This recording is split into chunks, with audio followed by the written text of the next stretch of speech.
Construction is still one of the biggest killers in the world, but particularly in the UK as well. So please, please, please take this introduction into CDM so you understand what it is and what it does. And the aim of it is to make it safer, is to reasonably manage the risk. And in fact, the HSE actually give direct advice about this when it comes to CDM documentation. They say that the documentation has to be relevant to the project. I've seen RAMs for the installation of stuff on the top of a warehouse. It was CDM applicable, obviously, because it was a construction project, and I've seen reference to livestock, and I'm like, it's like an industrial estate. There's no livestock around here. It's got to be relevant to the project, peeps. It's got to be proportionate to the complexity and the risks of that project. So like I say, CDM applies to everything, but if you're going to have a huge construction phase plan, loads of pre-construction information, a huge health and safety file, and it's just some dude building some steps in a garden,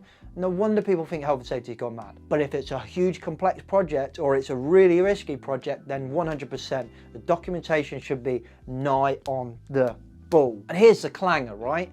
The HSE make it very clear that your documentation should not get in the way of managing the risk. It needs to be clear on how you're managing the risk, and it needs to have impact. It's not about just creating a piece of the paperwork so you can get on site. It's about managing the risk, and that is what CDM exists for.